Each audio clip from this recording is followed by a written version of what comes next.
ছিল। বল।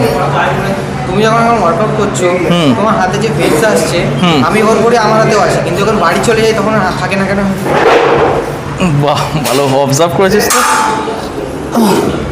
মানে তোর প্রশ্নের উত্তর, যখন এক্সারসাইজ করি তখন এই যে ভেন্সগুলো দেখা যাচ্ছে, বাড়ি গেলে ভেন্স কেন দেখা যায় না, ঠিক আছে?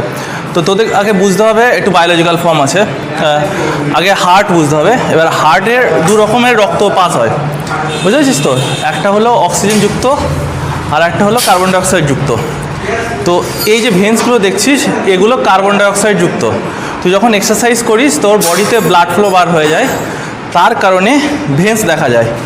ভেন্স মানে হলো শিরা, আর আর্টারি মানে হলো ধমনী।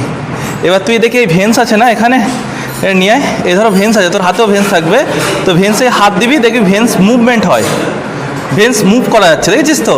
আর এর মধ্যে হাত দিবি, যে হৃৎপিণ্ডের যে গতিবেগটা সেটা কিন্তু ফিল করতে পারবি না।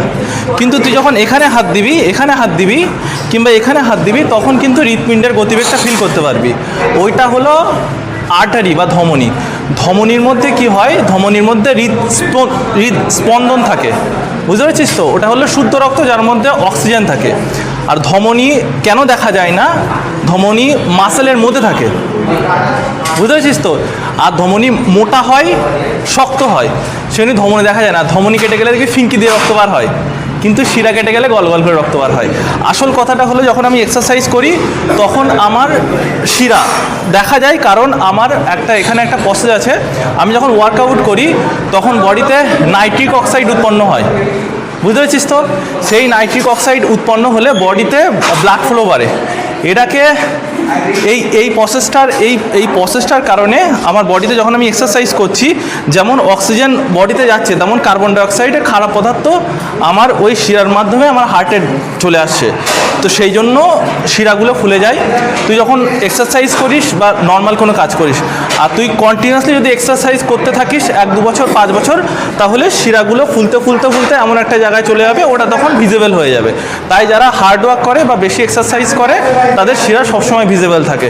তুই যদি শিরা ভিজিবল করতে চাস, এটা লং টার্মের ব্যাপার, আস্তে আস্তে আস্তে আস্তে হবে। তাই বলে এই নয় যে যারা রোগা তাদের শিরা আছে বলে তাদের বডি আছে।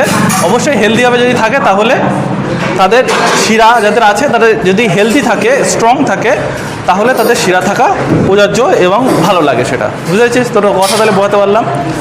তাহলে যারা তোর ভিডিও দেখলো অবশ্যই বুঝতে পারলো। আর এরকম ভিডিও পেতে অবশ্যই ফলো করো আমার জিম পেজেস। যারা টাকিতে আছো জিম ভিজিট করো, আর ফলো মার্গ একাডেমি আর মার্গ মেড মাইন্ড।